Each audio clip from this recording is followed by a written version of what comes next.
played him. God. Dead. Wow, your acting skills suck. On that note, what's up, everyone? I'm the Kaiju no Kami here with Cruellica Kain and the corpse of Silver Quill. Whoa. So we are here to talk about Donbrothers episodes. What episodes are they? Oh, 17, 18, and 19. We had three very different episodes. We had. And are you gonna? Okay, before we start, are you gonna resuscitate? Just because. But we'll get there. So first, we have an episode surrounding. What if my ghost hung out at a payphone? Would you call me? What's a payphone? Yeah, that's a good point. There are some in Portland, so I'll just roll into my grave. I was gonna wait till I got to the bird theme bit, then we were gonna resuscitate him. But okay, whatever. What? So, as a phoenix down? Wrong show. No, I like that. That was clever. See, Thank you. She got a good sense of humor. And a wicked Red Cross. Anyway, first episode revolves around the Black Ranger. He's all excited because his year of pain is up. He's supposed to be meeting Matsumi and ends up... Natsumi. Natsumi, that's what I said. You said Matsumi. I said Natsumi. I heard an M. Yeah. I said not. But, well, you did not say. Natsumi, and then he ends up having to help some loser. Not some loser, but a guy who was terrified of a monster, understandably. Okay. Also, I appreciate the continuity. I appreciate the continuity, and to be fair, I am just going to put this out there in a loving, passionate manner. If a monster is coming up and it's me and you, I hate to break it to you, but self-preservation is going to kick in, and I'm going to run. When you say me and you, is it him, you, or me? Either of you. Either of you. If I'm in a situation with either of you, and there is a monster coming towards us, I am running. I'm running too, but, you know, I've got the longer legs, so... I will take out a leg if I have to. Alright, fine. I'll play it like High School of the Dead. Get away from me! Look, I'm just saying that if that's what happens, I'm reaching for that ankle and you are going down with my ship. Yep.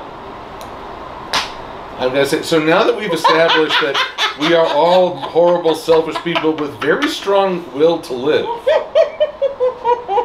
Or to get vengeance. I was going to say, it's more vengeance than anything else. There we go. So we've all established we won't necessarily hold it against one another if we try to flee in a dangerous situation. So, okay. But I will grab that ankle and drag you screaming to hell with me.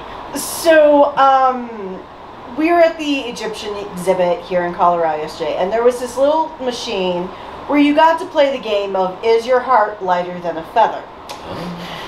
I died, and I think I died very early on in the process. I was like, why are you letting me continue to answer these questions? Yeah, the questions were like, have you ever made someone cry? Yes. Or no, I agree, I disagree. She had to put I agree. Have you shouted out loud with around people? I agree. Hey, wait, at wrong people? At people. At people. Yes. And all the things. You just saw the weight. Here's the heart, here's the feather. Every time she's answering a question.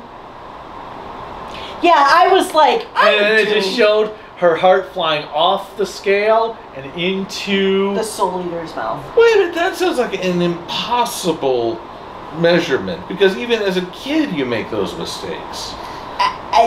Yeah, so basically, in the Egyptian mythos, I'm doomed. Well, I think every human being is doomed if those are the questions. Yes. Well, I think of the Christian, one without sin cast the first stone. Exactly. Then Mary comes along wielding a boulder. Mom! But that's a terrible criteria. Oh, yeah, no. Yeah, trust me, your heart is lighter. Okay, well, okay, her heart is lighter than the feather, the rest of her.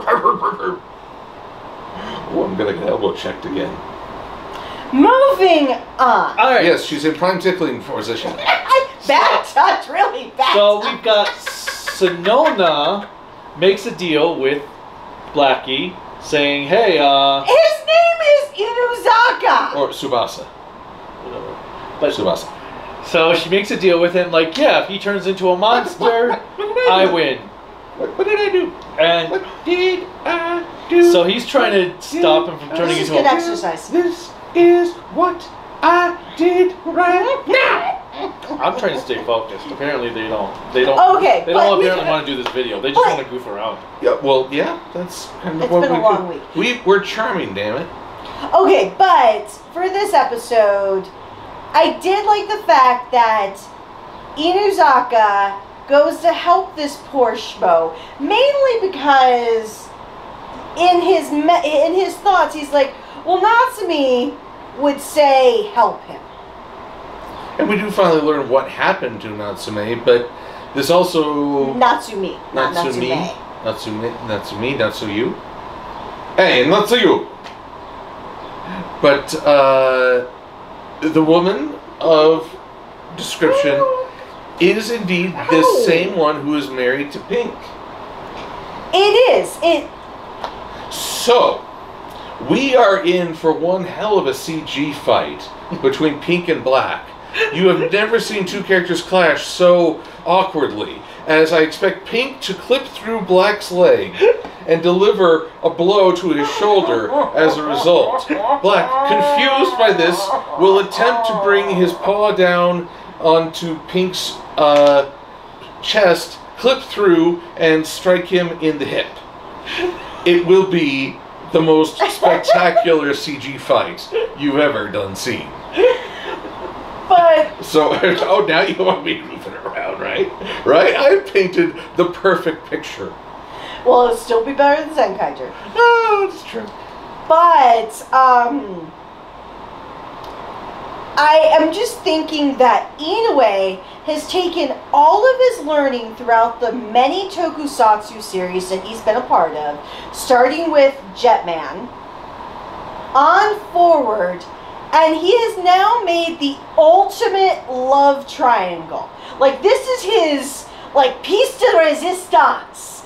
It is a love triangle of the same woman who has two different names, two different personalities, with two different men. And we see why.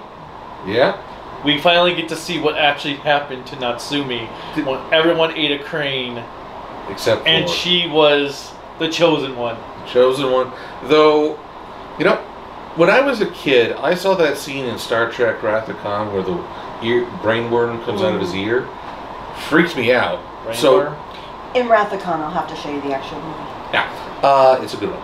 Yes, it actually is. So, seeing these cranes, I had somewhat of a similar heebie-jeebie. Well, I actually thought horror movie. Well, all I'm thinking is Evil Dead because they're in a cabin, she's being sucked into another world. You see Ash floating by. Hi, I'm just passing through.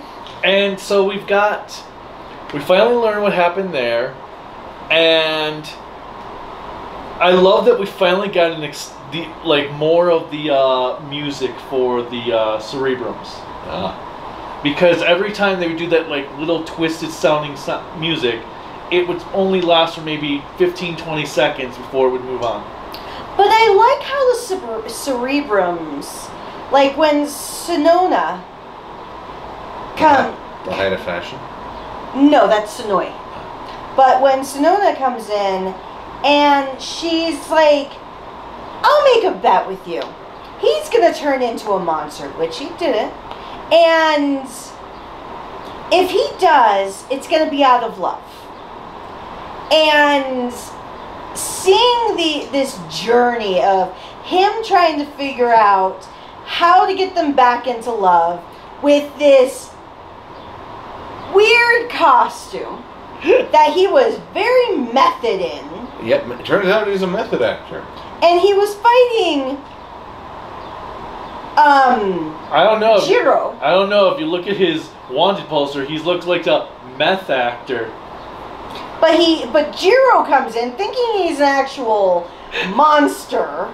Oh my god. And then gets caught off guard. And then the guy, seeing what's happening to Inuzaka, runs to help him. Kana's like, wait, you're ditching me again? That's true. Although, then my sympathy was with her until we saw her room. I don't know if that's like just in her mind. No, that was her mind. I sincerely pray it was so. But the fact that it turns out the other man, so Kana, I can't remember the boyfriend's name, basically says, well, I like somebody else now. After you ran away, I met the man of my dreams. And we find out it's Inuzaka. Once again, continuity, which I thought was great. Continuity. And it's Inuzaka, and he's like, wait, that's me. So when she and then we have Sonoza appear, like, ha, I want you to teach me how to cry. Boom! They start fighting. Well, it's like because he doesn't know it. Well, yeah, because Sonoza. Sonoza comes up and says, I got a secret for you. No, that's Sonoi. Sonoi's the girl.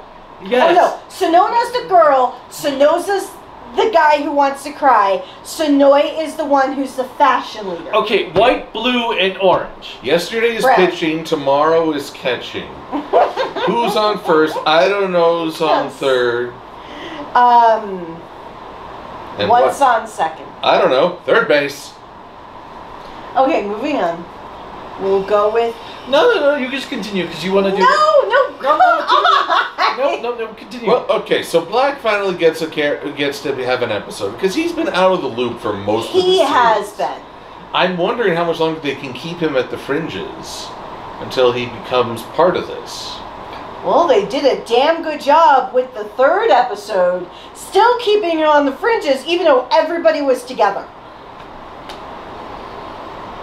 And all it needed was one ghost girl to say, oh, Inuzaka, and we would have had the entire team.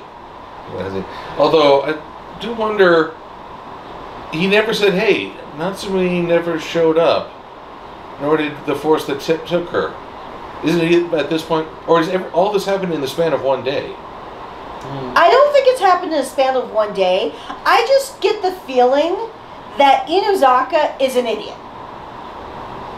Because the fact that he said all of his friends are still in a coma, the girlfriend's missing, he somehow has been convicted of a crime of what? Mass coma-age? Method acting without a license? Well, he's probably under, like, a fugitive because they think he did something to her. It's so confusing.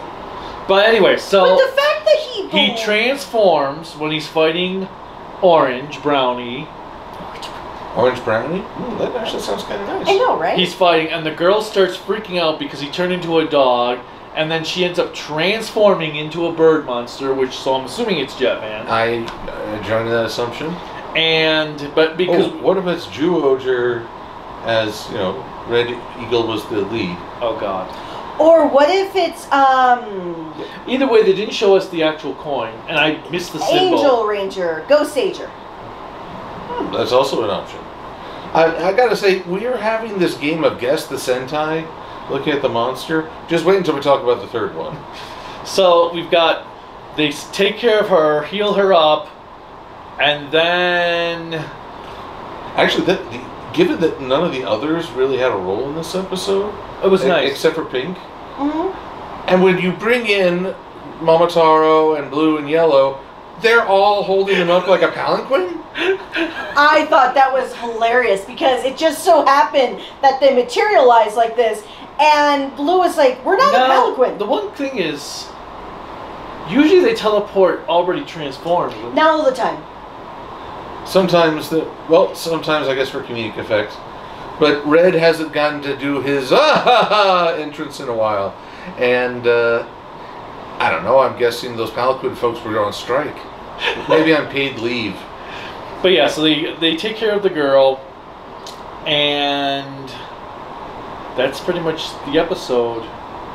Well, I mean, we're still left wondering how will this love triangle finally come together. And then, because Tsubasa sees the guy and the girl walking wearing matching shirts.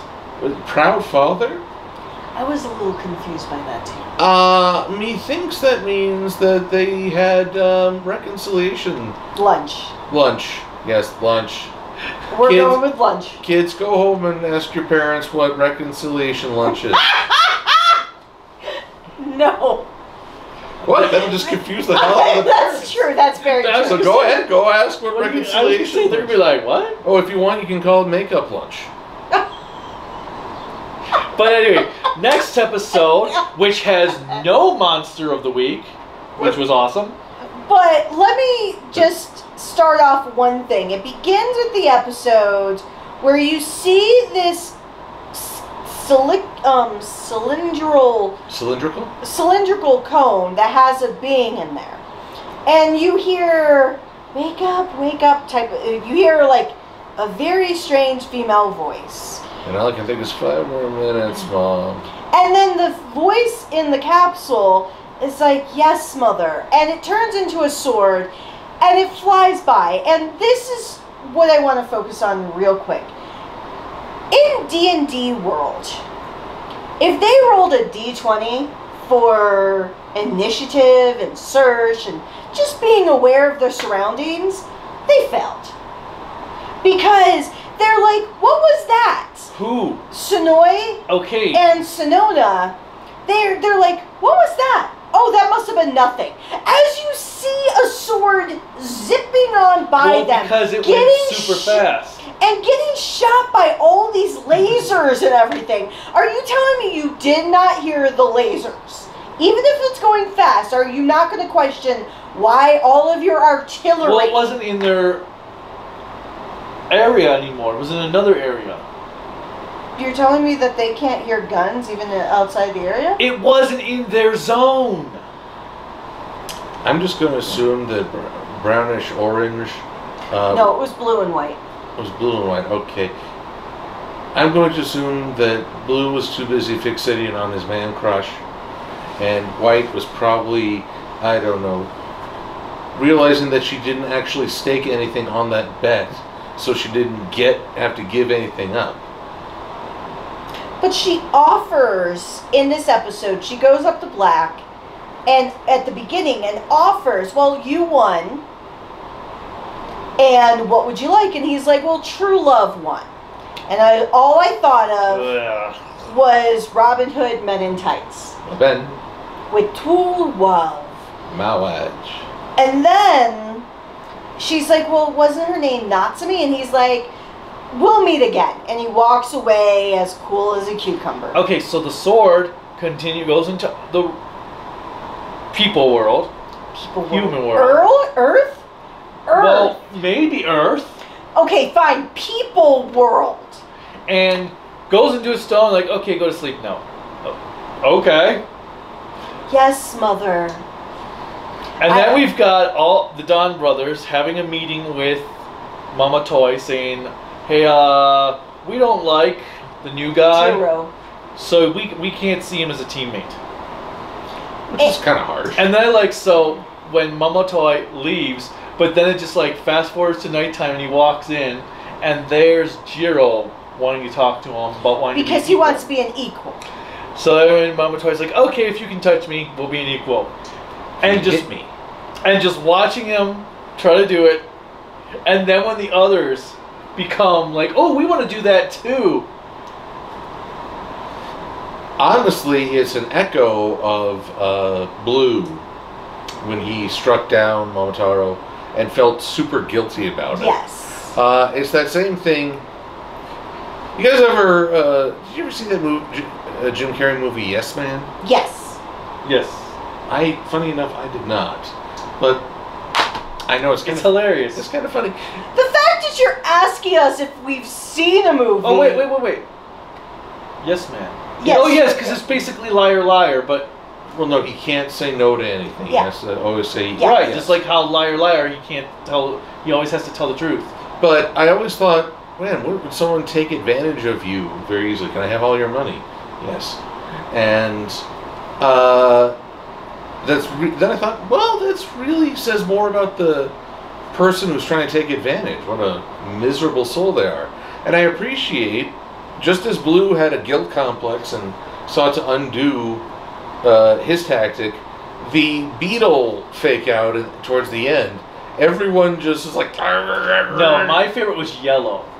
When she hands him the box of cookies, what he thought was cookies, like, oh my god, no one's ever given me this before. I'm going to enjoy each one of these every day. And it's going to be so great. I'm going to cherish them because you cook so much into them. You blah, in her face as he's just going on. It's just like, but I love when she first shows up and we have a whole thunderstorm going on behind her. So I liked when Tsuyoshi, or Pink, first tries to do his tactic. And then we have the sniper rifle.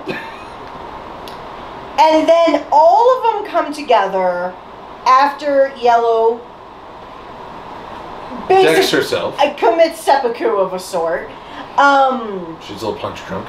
And they all are hiding in different places because Sonoe has joined with him to do a contest. To do their own contest where they're going to help people. Which says something. The Cerebrims actually revere human life, which is why they don't actually kill the guilty, but they contain them.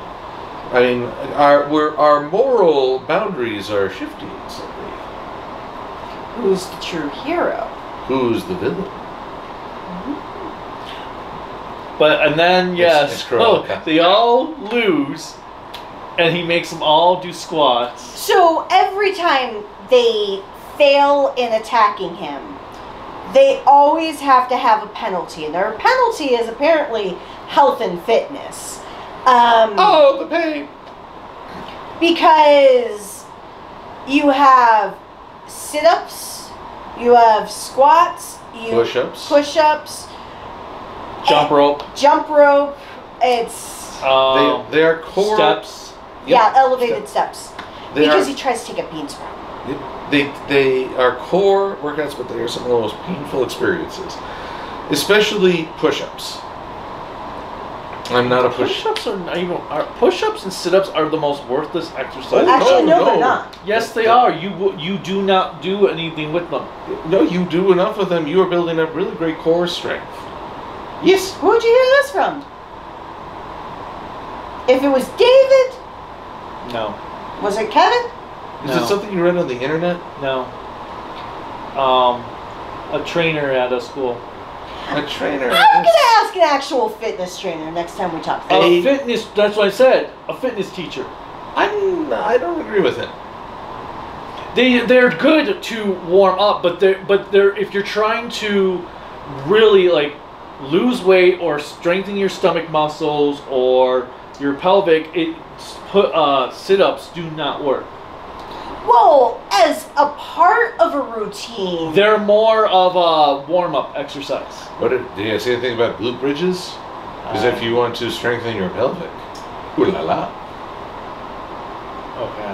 Okay, here, let me demonstrate for all the kids at home. Just watch the Q Ranger opening theme. Just come back. Or not Q Ranger opening theme, the Q Ranger ending theme before the kid comes in. Oh yeah, that dance. Although, okay, so remember, kids, it's ask about makeup, lunches, and pelvic strengthening. Actually, pelvic strengthening is not a creepy thing. It's actually good for your health. I know, but I'm trying my best to make sure this is not labeled for kids by the YouTube algorithm. And by God, I am making it. Oh my God. Yeah, it doesn't matter. It doesn't matter one bit. What, the YouTube algorithm? The 4 kids thing. Okay. Well, 4 kids is closed. No. So a guy had 3 videos. One's called, well, what was it? Something about ass. Something about fuck. And something, bitch money. 3 videos. YouTube said send him emails.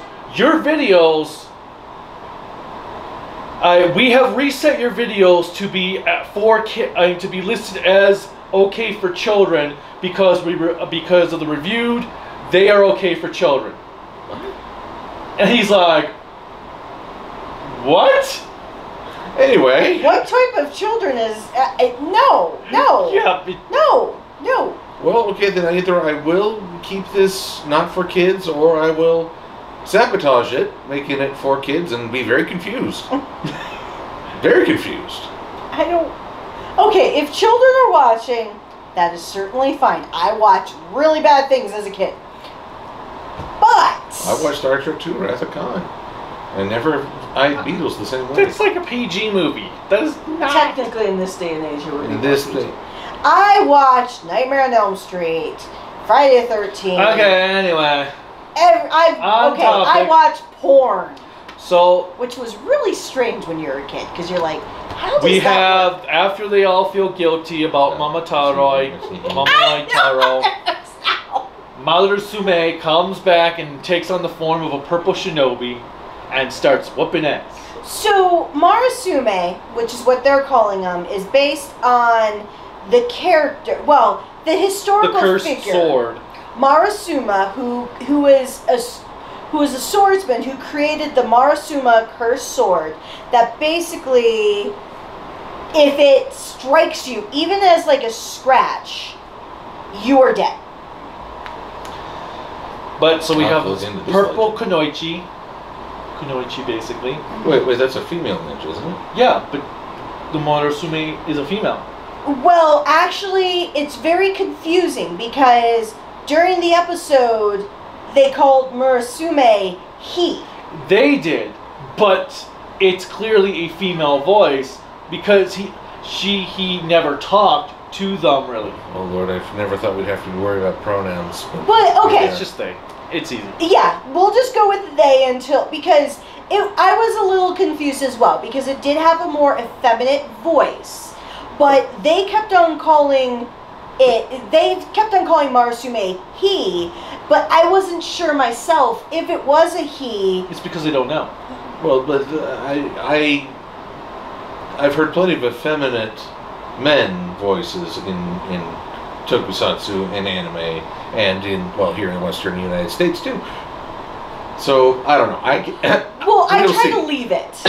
We shall see. I'll just go with they. So, I think that's better. They fight. And The Marasume leaves. Well, now we've got.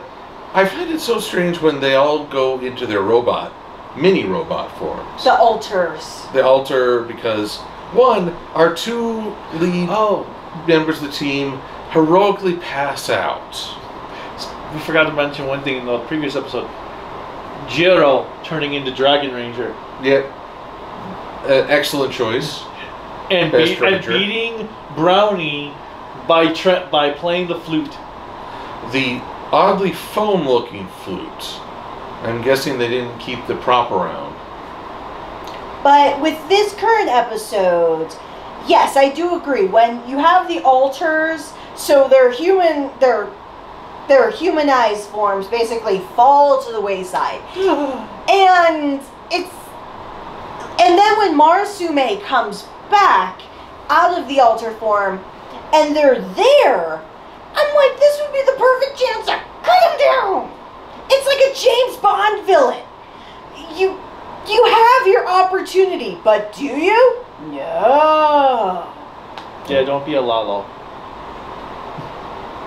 You see, I'm going to place you in an easily escapable death trap and close the door. I'm just going to assume. But we're also going to tell you the entire plan of what we intend to do before we close this door. Gently. With no luck. But come on, I can get a gun. We'll shoot him. Nope, that's not how we do things. Alright, so then, next episode, The Ghost Story. Probably the best episode. I liked actually the second one the best, but this one was really good too. This one actually was kind of sad because...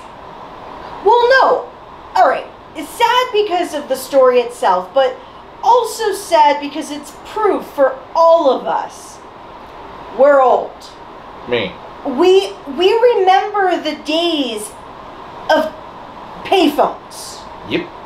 And I've never actually ever seen a payphone in an actual box like that. You haven't? I've only seen the payphones that are these stalls that were like this big that are attached to the wall. No, they were all around in Buffalo. No, I've never. Even on the west side. I've never seen actual phone booths. I've only seen. I have. On the west side? I've only seen the payphones that are, well, maybe they were standing, but on a black pole. You've never even seen like an enclosed booth? I've never seen an enclosed Maybe booth not, phone. because even if they didn't have doors for a lot of them, because I imagine out here you had payphone booths. Yeah. Because they're usually closed. They're usually closer to a corner.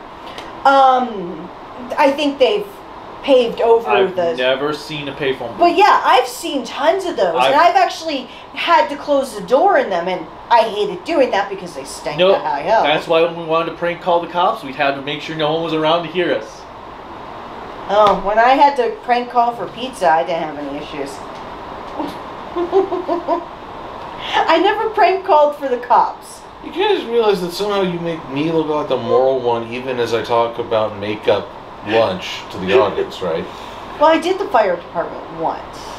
Oh my god. Hey, how about when you're at Blockbuster hanging out with the employees and they're bored, so they call up the other Blockbuster to say, hey, oh wait, this isn't Lenovo's Pizzeria? Ah! No. Oh, I'm sorry. Do you know what their number is? And then they called up Lenovo's. Yes, I'd like to place an order of pizza. Oh, okay. It's the Blockbuster over in Elmwood. Oh, okay. The other block. The one they prank called. It's calling for Lenovo's. Then they called Lenovo's and ordered that Blockbuster a pizza. You had an odd childhood. I actually used Monopoly money to buy candy once. That's nice to hear. But anyway, so the point is, no one is ever innocent as a kid. Okay. No, that just means that we were latchkey kids and we had way too much time on our hands. Apparently. Because we didn't have cell phones. Yeah, we didn't have Which, those distractions. interesting enough, we have Yellow there on her cell phone. The mother walks in like... Her aunt. Oh, okay, the aunt. And she's like, why are you always on there? That's boring. Yeah, I know, but it's easy. It's just not boring when you're engaged with the screen. It's boring to watch. And then when she's like, well, it was always more exciting when you'd have to sneak the phone to another place in the house, call the guy you like, but then if their family answered, you had to freak out and just hang up. Yes! Okay, to be fair, I've actually done that. There were many times that I would be calling a boy and I would have to take the phone cord, because we didn't have cordless, and you had like 30 feet of phone cord. So you could take the phone all around the house. And so when we got a cordless phone, it was like the best day of my fucking life.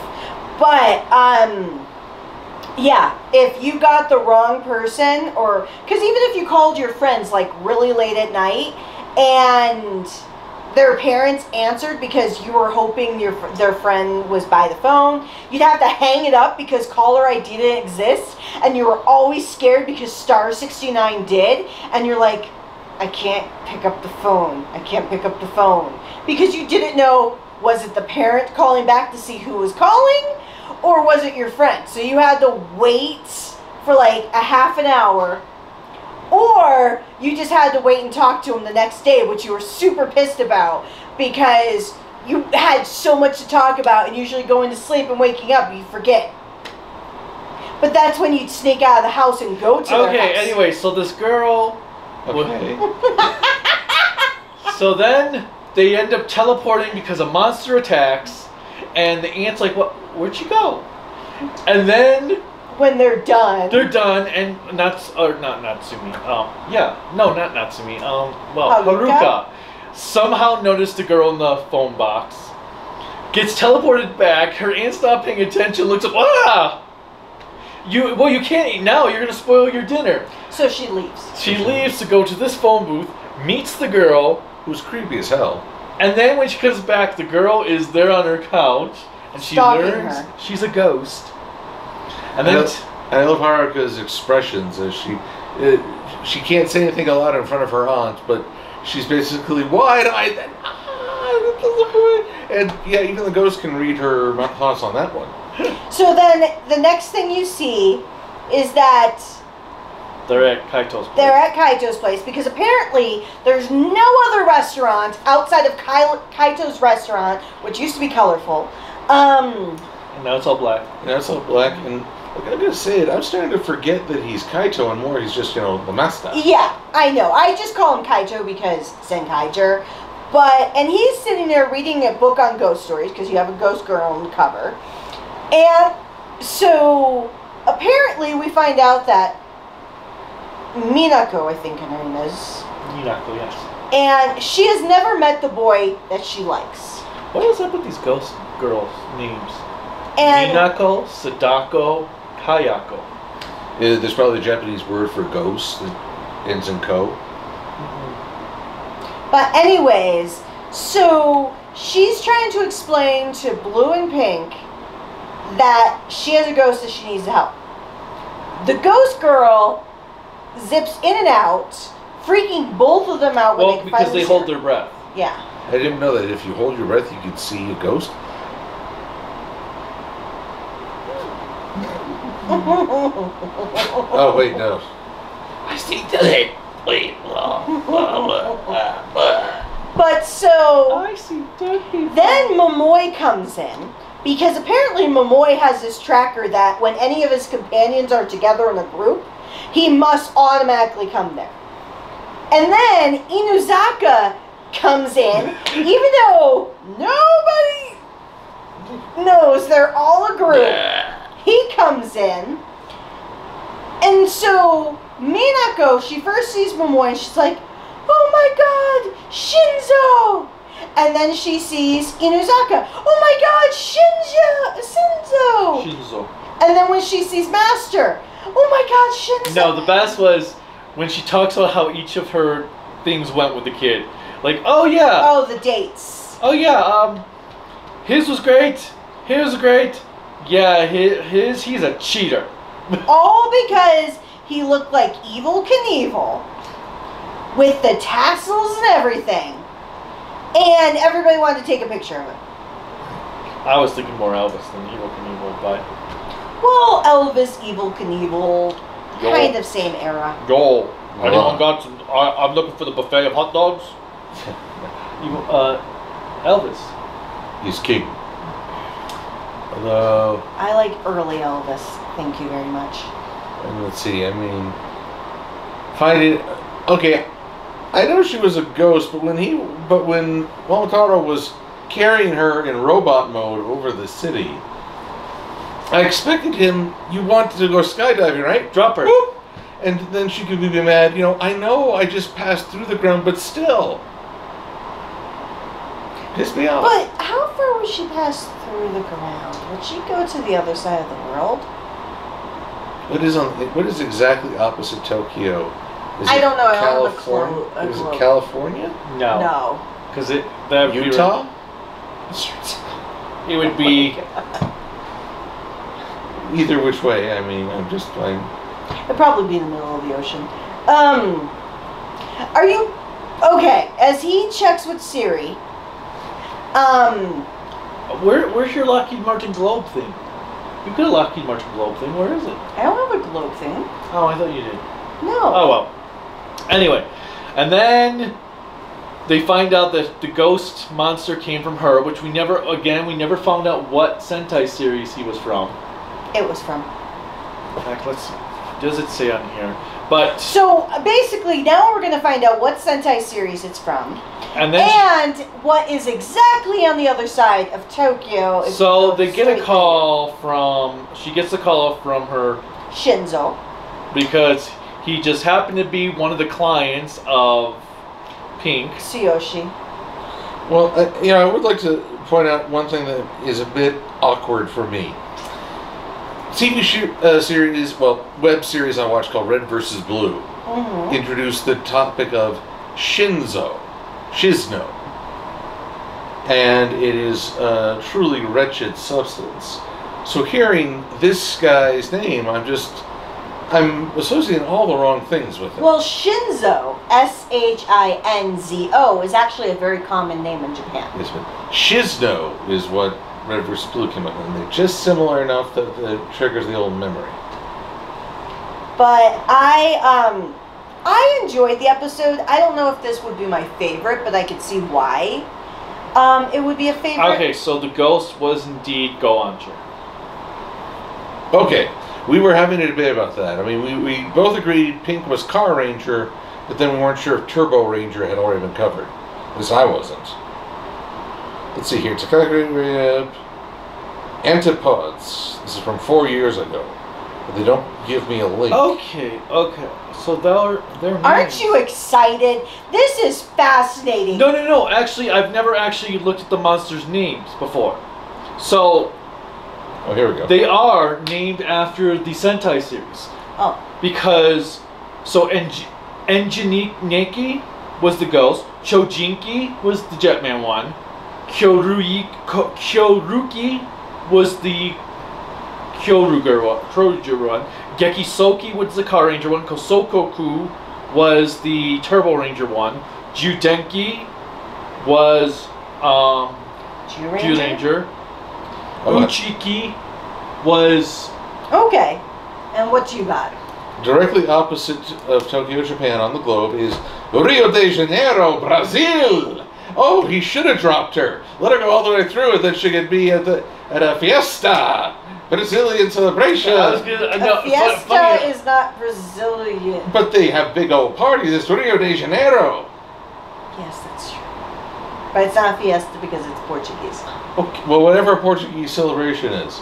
They got the dancing. They got the parade. Okay, that thing has like a minute to go. They got so. samba. Samba. Well, I have 10 more minutes after I Wait, do that. oh, that'd be great. Kyoruger could show up. Okay. Wow, I But- think it triggered PTSD in there. for Yes, some- you did. The ghost girl finally meets her peace and disintegrates into nothingness, going to the nether realm But there was of emptiness. But there was an oddity Of heaven. when they formed the mech, when they're combiner. Up until now, they've all said their lines, but this time each animal form was an animal. Oh yeah, That was weird. that was interesting. I don't know if they'll do that again, but I don't know what it might Well, suggest. it might be because the last episode, or the last mech battle, he told them to shut up. Maybe they were listening. But the one thing I got from watching all of these episodes is that Yellow is frightening because she goes from being, in episode 18, being demonic, to the end of the episode basically telling Taro that his favorite pet is dead. Like old Yellow. Like, And then Now I just want to in cut. this episode, trying to help a ghost girl. Now I just want to cut for when she tells Taro, "Oh yeah, G is dead," and then cut to Slappy the Squirrel's nephew. Your crying is more realistic than Shinoza's. It's true. Although now, also, Taro's father giving away his son's emotional wounds. Trauma? That was hilarious. Yeah, wait, father of the frickin' year over here. No, he's still better than Gendo. Okay. Look, Gendo's in a class of his own, a bad parent, but Hey, Gendo is better than Goku. Toku isn't even a parent. He's just a sperm donor. Oh my god, I saw a Dragon Ball meme the other day. It was Goku and Chi-Chi. Goku, Chi-Chi's pregnant. Goku's like, "Oh, Goten, just wait till you get to meet your daddy." And Chi's like, "Yeah, Piccolo." And Bulma just like nudges him. Well, if we're going on that, there was a Dragon Ball live action Buu Saga in 5 minutes. Oh god. And as Gohan gets pierced by the energy drainer, both Goku and Piccolo say, "My son!" So, welcome to our Dragon Ball Parentage Review.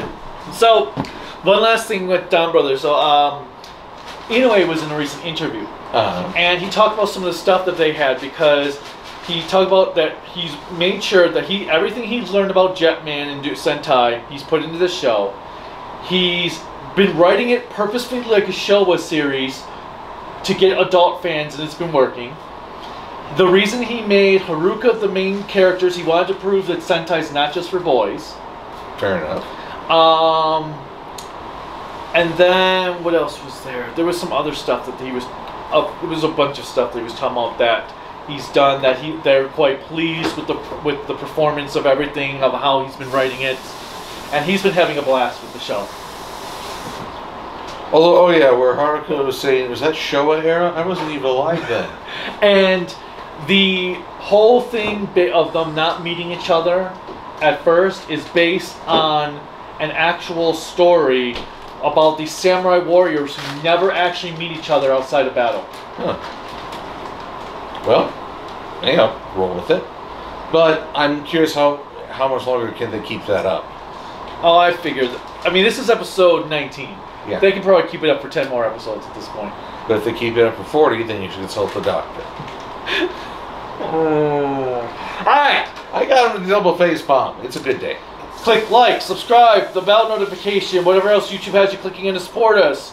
You can support me at Patreon, Instagram, Discord, Facebook, Twitter, Kaiju no Kami, my website, creativitybydesignllc.com, and there's cool Kaiju no Kami merchandise you can buy at creativitybydesignllc.com/shop. There's also a link in the description below that will take you to the store. And you can find me under MLP Silver Quill on Twitter, DeviantArt, and the YouTubes. Also, you can do a search for Silver Quill after the fact, and ye shall find me. If it's just after the fact, you might find a far more popular news program, which I am bitter. And I'm Cruellica Kain. I am still super, super awesome, and the host of this show. So if you like more, please do check us out in the future. And with that said, what did you guys... she is dead. Oh no. What did you guys think of these episodes of Donbrothers? Let us know in the comments, and until next time, bye.